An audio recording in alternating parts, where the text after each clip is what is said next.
Sean todos bienvenidos, queridos amigos, a este video donde vamos a tratar un tema muy importante sobre la confesión, el tema de la confesión.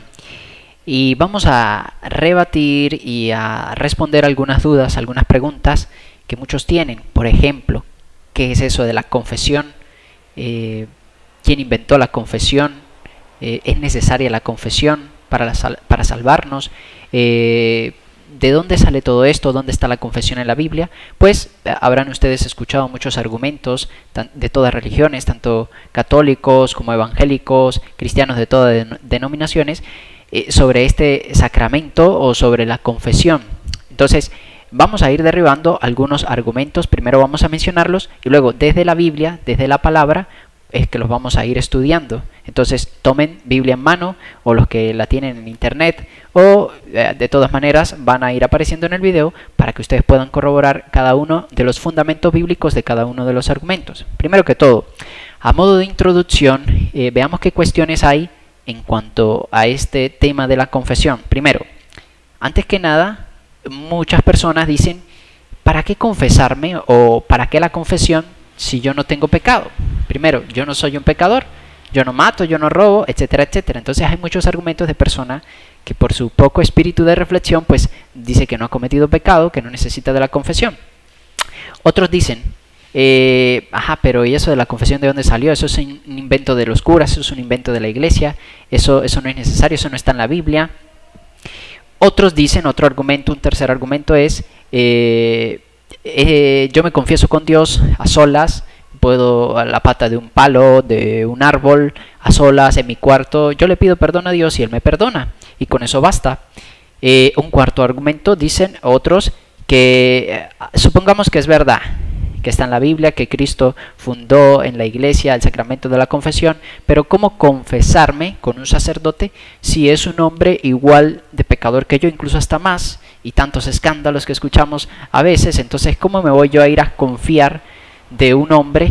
Y es más, se usa el argumento de Jeremías 17:5, maldito el hombre que confía en otro hombre.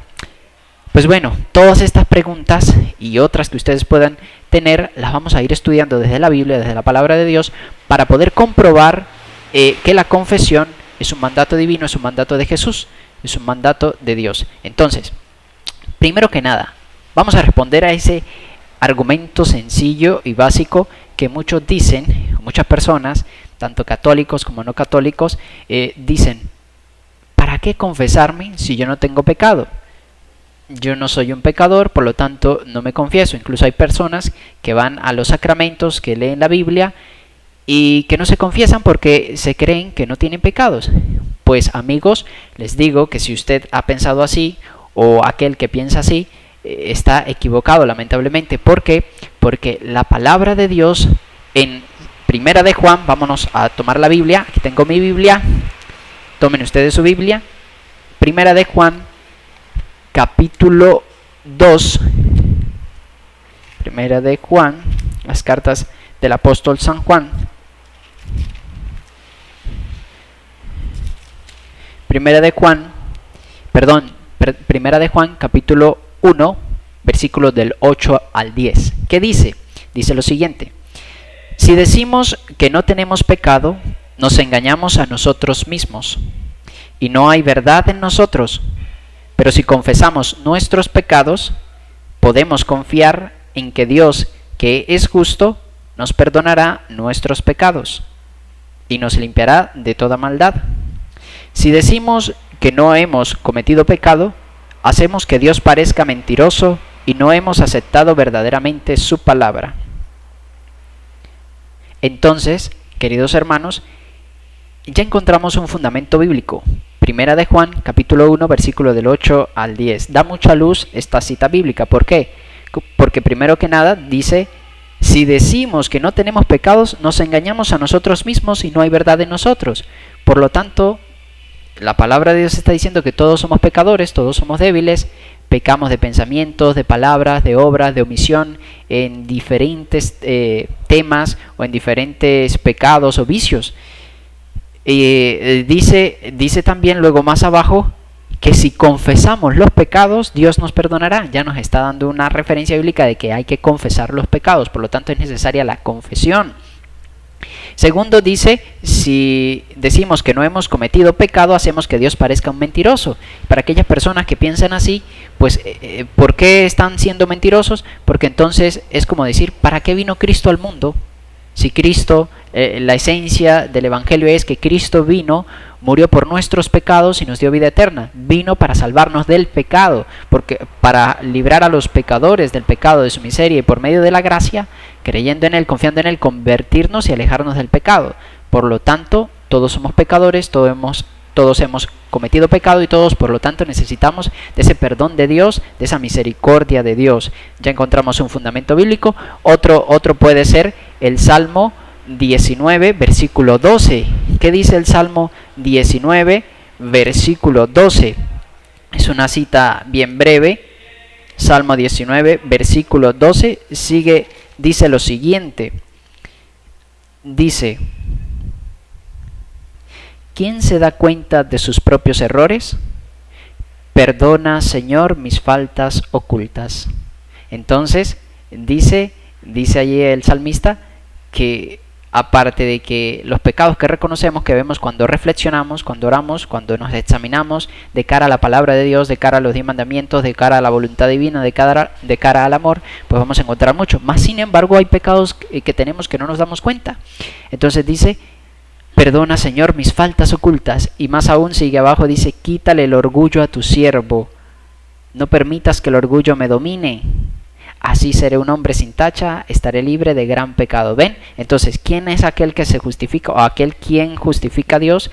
Al que se reconoce pecador, al que se humilla ante Él y reconoce que solo Él es santo, que solo Él no ha cometido pecado, que fue Jesús. Entonces, ya vemos que sí podemos, que sí somos pecadores, por lo tanto necesitamos de la confesión, del perdón de Dios, Y para el que lo quiera revisar, en Salmo 143, versículo 2, dice que ningún hombre vivo es inocente frente a Dios. Por lo tanto, otra cita bíblica que nos corrobora de que necesitamos de la confesión. Ahora bien, ya aclarado este argumento o esta manera de pensar de muchos, tal vez porque no les han enseñado la palabra de Dios, todos somos pecadores, por lo tanto hay necesidad del perdón. Ahora bien, muchos dirán, pero eso no es necesario, ¿para qué?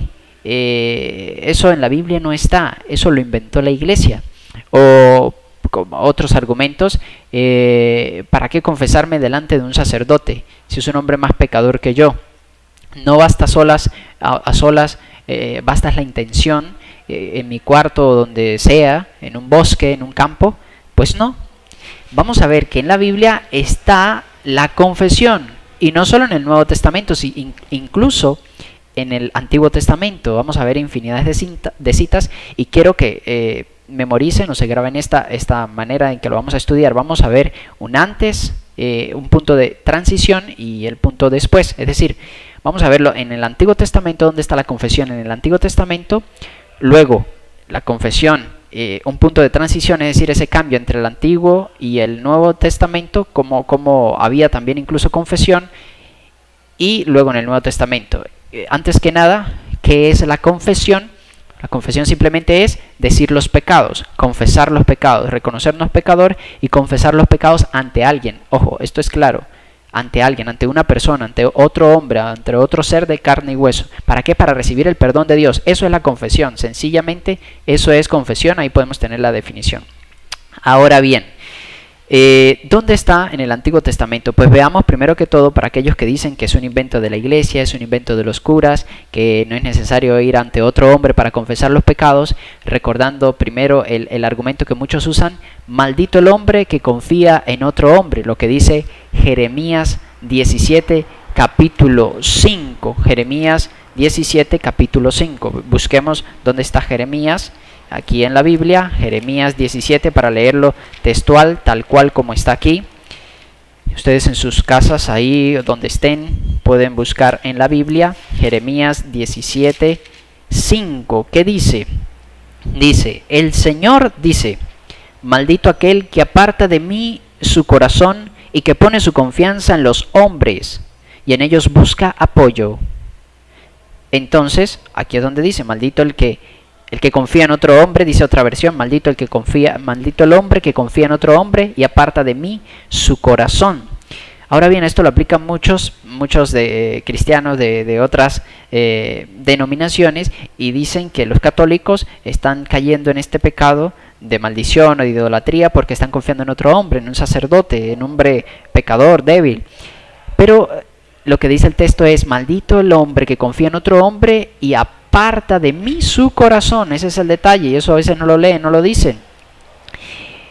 Y uno va al sacerdote no es para apartar el corazón de Dios, es más, es para recibir su perdón, y vamos a la Eucaristía y a otros sacramentos es para recibir el perdón de Dios, para recibir la palabra de Dios, para acercarnos a Dios. Cuando el profeta Jeremías decía esto, se refería precisamente a aquellos que se confiaban en otros hombres, pero que los apartaban de Dios. Por ejemplo, los brujos, los hechiceros, personas que no creían en Dios. Cuando un católico o cualquier persona asiste a un brujo, está confiando en ese hombre y aparta su corazón de Dios porque está pecando contra el primer mandamiento, amar a Dios sobre todas las cosas. Entonces, a esto es que se refiere, no a confiar en otro hombre.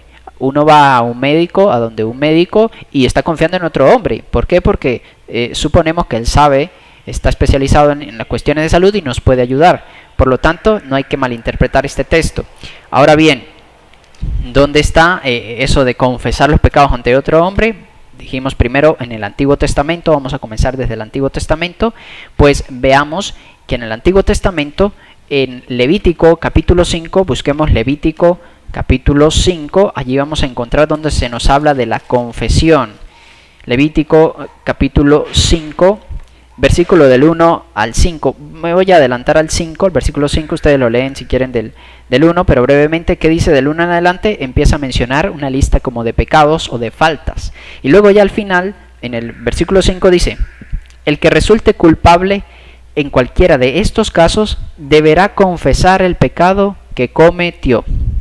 Repito, el que resulte culpable en cualquiera de estos casos deberá confesar el pecado que cometió. Entonces ya está hablando de confesión. Alguno podría decir, sí, pero es confesarlo, mas no dice ante quién. Ahora bien, ya vamos más adelante y vamos a ver ante quién había que confesar el pecado allí en el Antiguo Testamento. Y luego prosigue, deberá confesar el pecado que cometió y le presentará al Señor una hembra de sus rebaños como sacrificio por el pecado cometido. Puede ser una oveja o una cabra, y con este sacrificio el sacerdote obtendrá el perdón de los pecados de esa persona. Entonces aquí vemos que era el sacerdote el que obtenía el pecado obtenía el perdón de esa persona, obtenía el perdón del pecado de esa persona. La única diferencia era que habían unos sacrificios de animales, que eso ya sabemos que Cristo viene y suprime esos antiguos sacrificios, porque ahora Él es el nuevo Cordero, el Cordero que quita el pecado del mundo.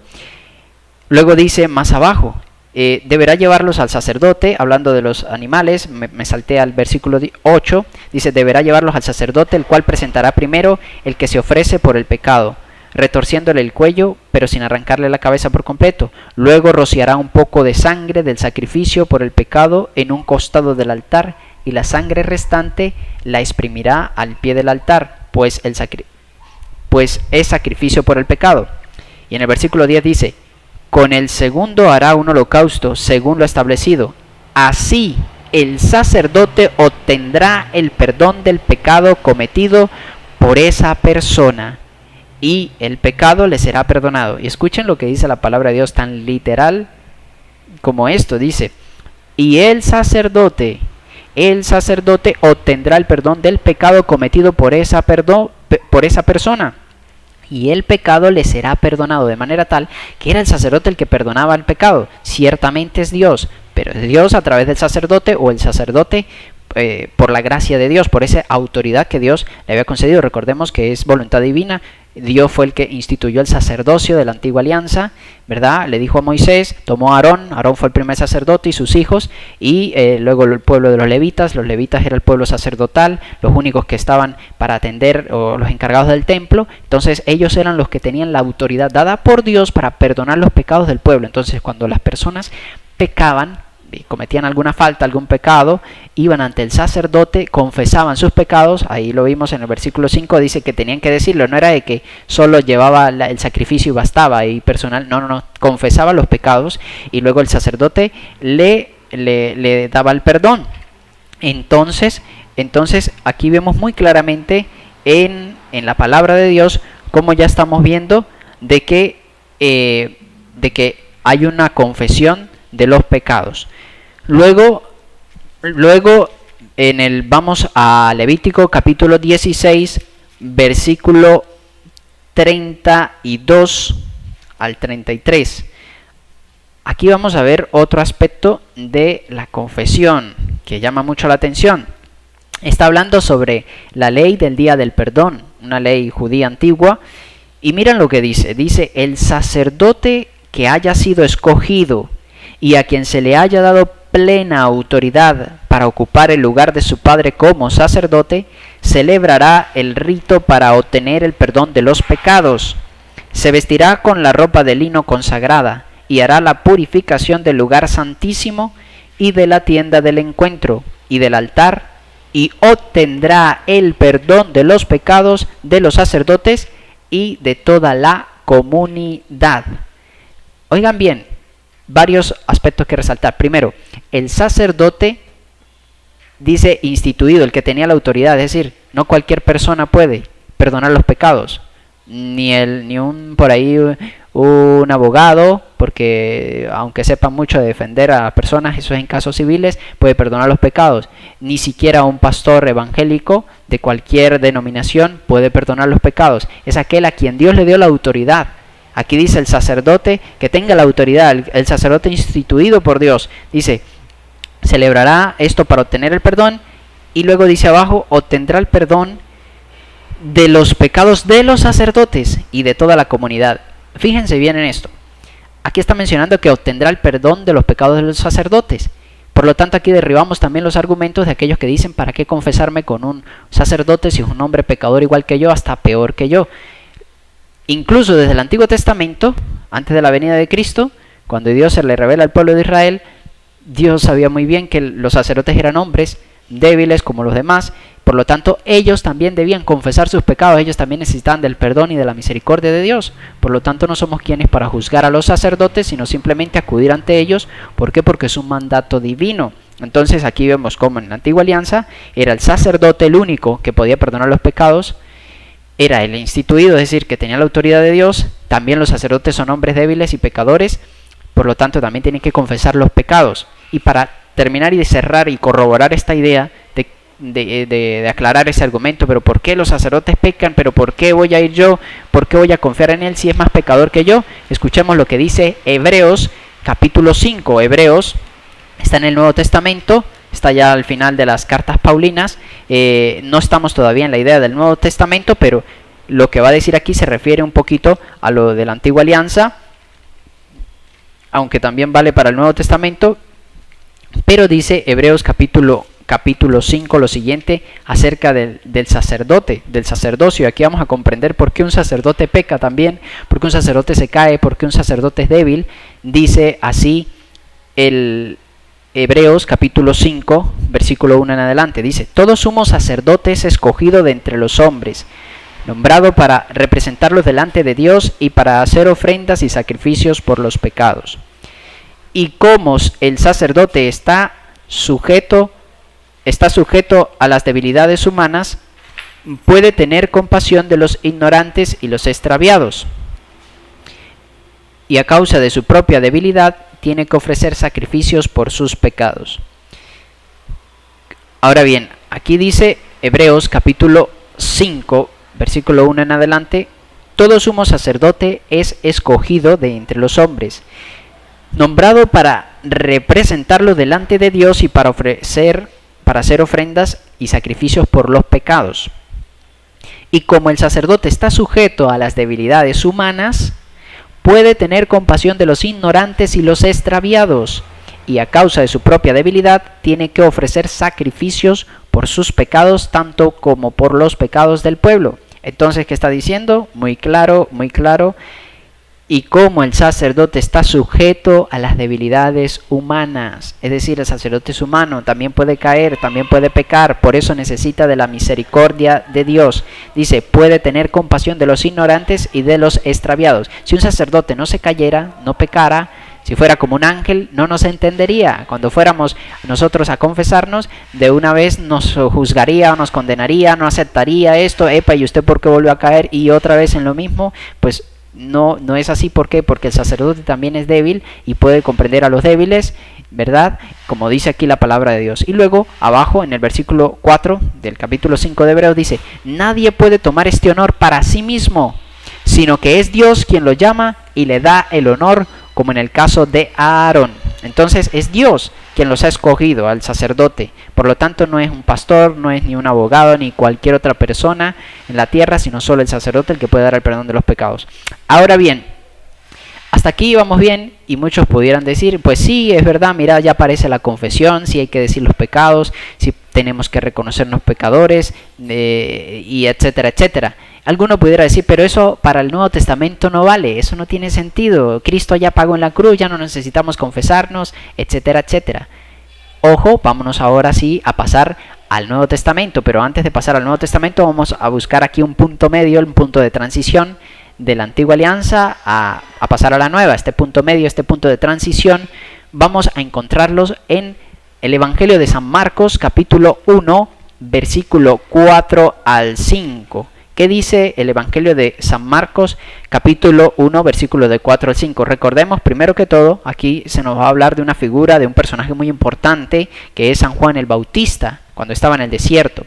Recordemos que San Juan el Bautista es una figura clave en todo el Evangelio. ¿Por qué? Dice Jesús y la palabra de Dios que él fue el último profeta. Lo que quiere decir que ahí ya se está cerrando la alianza, la antigua alianza. Viene algo nuevo, que Jesús, sabemos que Jesús con él se instaura la nueva alianza. Él es el Mesías, el ungido. Entonces el último profeta es Juan el Bautista. Entonces por eso digo que es un punto de transición, un punto de cambio. Aquí cerramos el antiguo y aquí comenzamos el nuevo. Recordemos también que San Juan Bautista era el precursor del Mesías, es decir, el que preparaba el camino a Jesús. Él dijo, después de mí viene uno mejor que yo, uno que es más que yo, al que no soy digno de desatarle ni siquiera las sandalias. Muy bien, entonces este que es el punto de transición, este profeta, que Jesús también lo alabó diciendo que no había en la tierra hombre o nacido de mujer más grande que él, pues miren lo que hacía y lo que decía. Dice San Marcos capítulo 1 versículo 4 al 5. Y así se presentó Juan el Bautista en el desierto. Decía a todos que debían convertirse a Dios o volverse a Dios y ser bautizados para que Dios les perdonara sus pecados. Todos los de la región de Judea y de la ciudad de Jerusalén salían a oírlo, confesaban sus pecados y Juan los bautizaba en el río Jordán. Y confesaban sus pecados, es decir, que incluso cuando Jesús estaba vivo, estaba en vida, recordemos que Juan el Bautista es primo de Jesús, Juan prepara el camino del Señor, ante él iban personas y confesaban los pecados. Por lo tanto vemos cómo ante otro hombre sí se pueden confesar los pecados. No era que iban directamente, ¿para qué entonces necesidad de ir ante Juan el Bautista para que los bautizara y para confesar los pecados? Si se podían quedar en su casa y decir los pecados allí, ya Dios les perdonaba. Pues no, era voluntad divina, tenían que salir a escuchar la palabra de Dios, confesar sus pecados. Ahora bien, claro está que este tipo de confesión aquí no es formalmente como un sacramento como ahora lo conocemos. Por eso digo que es un punto de transición. Ahora vamos a pasar al Nuevo Testamento. En el Nuevo Testamento sí vamos a ver ahora, a aclarar mejor aún eso que dudas que muchos tienen. Ajá, pero ¿por qué hay que confesarse? ¿Dónde está eso? Pues aquí terminamos de clarificar que la confesión no es un invento de los papas, ni de los curas, ni de la iglesia, ni es un invento, ni un capricho, sino que es voluntad divina y fue Jesús mismo el que lo instituyó en el Nuevo Testamento. ¿Y dónde está eso? En San Juan capítulo 20, versículo 19 al 23. Vamos a leerlo desde el 19. San Juan capítulo 20, versículo 19 al 23. 3. Aquí vemos cuando Jesús instituye el sacramento de la confesión. Recordemos el contexto: Jesús ya había resucitado, había muerto, había resucitado y luego va a visitar a los discípulos, se les aparece. ¿Y qué sucedió? Dice así: al llegar la noche de aquel mismo día, el primero de la semana, los discípulos se habían reunido con las puertas cerradas por miedo a las autoridades judías. Jesús entró y poniéndose en medio de los discípulos, los saludó diciendo: paz a ustedes. Dicho esto, les mostró las manos y el costado, y ellos se alegraron de ver al Señor. Luego Jesús les dijo otra vez: paz a ustedes. Como el Padre me envió a mí, así yo los envío a ustedes. Y sopló sobre ellos y les dijo: reciban el Espíritu Santo. A quienes ustedes les perdonen los pecados, les quedarán perdonados, y a quienes no se los perdonen, les quedarán sin perdonar. Entonces, aquí vemos un texto muy claro, muy fundamental, donde Jesús instituye este sacramento, les da el poder y la autoridad a los apóstoles de perdonar los pecados. Y veamos que son hombres débiles, hombres pecadores. Recordemos, a Pedro lo negó 3 veces. Recordemos el orgullo de Juan y de Santiago cuando estaban pidiendo los primeros puestos. Entonces Jesús, que era el único perfecto, le confiere tremenda autoridad o esta gracia a ellos. Es voluntad de Él. Claro está que ellos luego se santifican, ¿verdad? Pero lo cierto es que a hombres de carne y hueso, débiles, humanos, pecadores, Dios les da el poder de perdonar los pecados. Pero detengámonos mejor en este texto para comprenderlo aún mejor, para aquel que todavía tiene duda. Ubiquémonos en el versículo 21. En el versículo 21, en el versículo 21. En el versículo 21 dice: luego Jesús les dijo otra vez: paz a ustedes. Como el Padre me envió a mí, así yo los envío a ustedes. ¿Qué quiere decir así como el Padre me envió a mí, yo los envío a ustedes? Eso tiene un significado muy profundo. ¿Por qué? Vámonos, para entender este texto debemos irnos al Evangelio de San Mateo, capítulo 9, versículo del 1 al 7. Entonces nos ubicamos en el Evangelio de San Mateo, capítulo 9, versículo del 1 al 7. Vamos a entender mejor este texto. Escuchemos lo que dice. El contexto es la sanación del paralítico. Después de esto, Jesús subió a una barca, pasó al otro lado del lago y llegó a su propio pueblo. Allí le llevaron un paralítico acostado en una camilla, y cuando Jesús vio la fe que tenían, le dijo al enfermo: ánimo, hijo, tus pecados quedan perdonados. Algunos maestros de la ley pensaron: lo que éste ha dicho es una ofensa contra Dios. Pero como Jesús se dio cuenta de lo que estaban pensando, les preguntó: ¿por qué tienen ustedes tan malos pensamientos? ¿Qué es más fácil? ¿Decir, tus pecados quedan perdonados? ¿O decir, anda, levántate y anda? Pues voy a demostrarles que el Hijo del Hombre tiene autoridad en la tierra para perdonar pecados. Entonces le dijo al paralítico: levántate, toma tu camilla y vete a tu casa. El paralítico se levantó y se fue a su casa. Al ver esto, la gente tuvo miedo y alabó a Dios por haber dado tal poder a los hombres. Ahora bien, ¿qué significa todo este texto? ¿Por qué lo he leído? Para poder entender mejor el versículo 21 del capítulo 20 de San Juan. Porque Jesús dice: así como el Padre me envió a mí, así yo los envío a ustedes. ¿Y cómo envió el Padre a Jesús? Simple, con el poder de perdonar los pecados. Y esto es algo muy fundamental y trascendental para la época o para el tiempo en el que estuvo Jesús. ¿Por qué? Porque para los judíos esto era una blasfemia, era una locura, era algo ilógico, estaba ofendiendo a Dios, estaba diciendo disparates. ¿Por qué? Porque el único que perdona los pecados, o hasta ese momento perdonaba los pecados, era Dios Padre o Dios. Ellos no conocían al Mesías aún. ciertamente por medio del sacerdote, pero claro está, y lo dije anteriormente, es Dios el que perdona los pecados a través del sacerdote. Entonces, que viniera otra persona a decir que Él le perdonaba los pecados era una locura, y más sabemos y conocemos en otras partes del Evangelio cómo eran los escribas, los fariseos y la gente de ese tiempo tan radical y que le hacían la guerra a Jesús. Por eso cuando Jesús dice, ánimo, hijo, tus pecados te quedan perdonados, estos dicen, pero ¿este qué está diciendo? Este está blasfemando, este está loco. Es decir, se ofendieron con esto. Pero ¿qué dice Jesús? Vamos a ver qué dice más abajo. ¿Qué es más fácil para decirle, tus pecados te son perdonados, o decir, levántate y anda? Ahora bien, respondan ustedes a la pregunta. ¿Qué es más fácil? Bueno, el que respondió, decir, tus pecados te quedan perdonados, ha acertado. ¿Por qué? A nosotros nos preguntan, a cualquier persona, ¿y qué es más fácil decirle a una persona? Pues esto. ¿Por qué? Porque decirle levántate y anda, pues vamos a decir no, y si no se levanta tendremos que tener una fe muy grande y demás. Ahora decirlo simplemente, pues ya la persona si cree o no cree, vamos a ver qué pasa. Ahora bien, como eso era lo más fácil, lo más difícil era hacer el milagro, porque era algo sobrenatural, es decir, es ir en contra de las razones, las leyes de la naturaleza, y devolver la salud.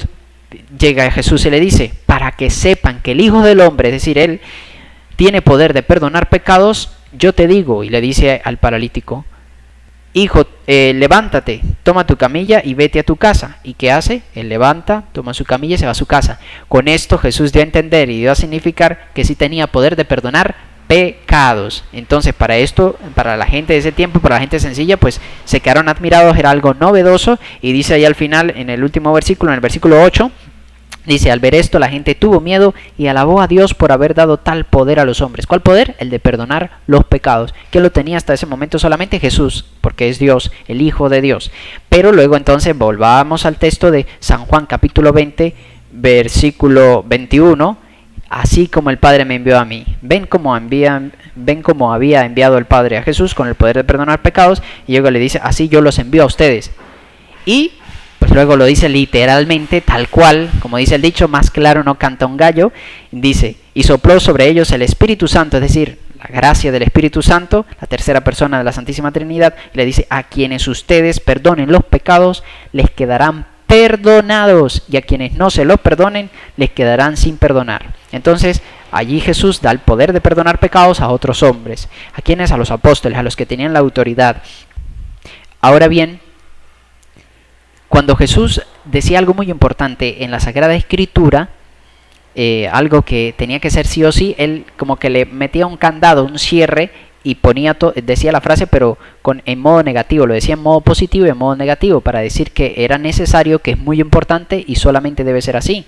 Por eso dice, a quienes ustedes les perdonen los pecados, les quedan perdonados. Pero no se queda así como para decir es algo opcional, bueno, sí, es el que quiera, qué buena recomendación. No, dice, y a quienes no se los perdonen, les quedan sin perdonar. Es decir, es muy importante, debemos confesarnos. Sin la confesión, pues no hay perdón de pecados, porque esta es la única manera. A quienes no se los perdonen, les quedan sin perdonar. Entonces, aquel que sabiendo que Jesús lo envía, que Jesús lo mandó, que está en la Biblia, es un mandato divino y no lo hace, hermanos, saquen sus propias conclusiones, pues está simplemente yendo en contra de la voluntad divina, que aquí está. Ahora bien, luego podemos citar también otras citas bíblicas, pero yo creo que con esto basta. Con esto hemos aclarado muchas dudas, muchos argumentos, pero también en Santiago, por ejemplo, Santiago capítulo 5, versículo 16, también se habla de la confesión. También Segunda de Corintios capítulo 5, versículo 17, vamos a leerlo. Segunda de Corintios capítulo 5, versículo 17 al 19, específicamente está es solo en el 18, donde dice lo más sustancial. Dice así, Segunda de Corintios capítulo 18, dice el apóstol San Pablo: todo esto es la obra de Dios, quien por medio de Cristo nos reconcilió consigo mismo y nos dio el encargo de anunciar la reconciliación. Es decir, que el encargo de la reconciliación, del perdón de los pecados, de reconciliar, fue conferido a los apóstoles, a la iglesia, a la autoridad. Y ahora bien, algunos pudieran decir, pero eso fue a los apóstoles. Recordemos, y en la Biblia está cómo los apóstoles iban confiriendo la autoridad y el poder a través de la imposición de las manos. Eso lo vemos en las cartas de San Pablo a Timoteo, en los Hechos de los Apóstoles, que por eso cuando iban evangelizando iban dejando presbíteros en distintas ciudades. Y por eso es que el presbítero o el sacerdote, o el que conocemos como el padre, es el único que tiene el poder y la autoridad de perdonar los pecados. Ahora bien, ya hemos aclarado todos estos puntos y es necesaria para la salvación, ciertamente. A quienes no se les perdonen los pecados les quedarán sin perdonar. Recordemos lo que dice Apocalipsis 21:27, que en el cielo nada manchado entra, es decir, nada que tenga pecado. Por lo tanto es necesaria la confesión para purificarnos, para perdonar los pecados, porque allí es donde el Señor nos lava y nos purifica. Por eso Jesús dijo, a quienes les perdonan los pecados les quedan perdonados, y a quienes no se les perdonan les quedarán sin perdonar. Y por último vamos a leer una cita bíblica como invitación para aquellos que tienen tal vez muchos años sin confesarse o no sabían esto. Pues el Señor les invita a acercarse al sacramento de la confesión. Y veamos lo que dice Proverbios capítulo 28 versículo 17. Dice lo siguiente, a modo de invitación, es una cita bíblica que hace referencia pues a confesar los pecados, a reconocernos humildemente como pecadores. Proverbios capítulo 28 versículo 13 dice, al que disimula no le irá bien, al que disimula el pecado no le irá bien, pero el que lo confiesa y lo deja será perdonado. Entonces, ¿eso qué quiere decir? Que no basta con decir, sí, yo soy un pecador y ya. No. Jesús mandó a confesarnos, a la confesión. Entonces, el que lo confiesa y lo deja será perdonado. Y dice Eclesiástico capítulo 4, versículo 25. Eclesiástico capítulo 4, versículo 25 y 26 dice lo siguiente. Dice así. No seas rebelde a la verdad, ni luches contra la corriente. No te dé vergüenza confesar tus faltas. Avergüénzate de tu ignorancia. Es un poco fuerte, pero el Señor nos invita a no rebelarnos contra la verdad. No seas rebelde a la verdad, ni luches contra la corriente. No te dé vergüenza confesar tus faltas, tus pecados. Avergüénzate de tu ignorancia. Entonces, hay otra cita bíblica, un salmo, que dice, confesaré mis culpas al Señor, me acercaré a Él. Entonces, hermanos, con esto concluimos este tema, espero les haya gustado. Si quieren otra enseñanza bíblica de otro tema, suscríbanse a mi canal en YouTube, dale me gusta, compártelo con tu familia, en tus redes sociales, y estaremos con otro tema más adelante. Que Dios y la Santísima Virgen les bendiga. Hasta luego.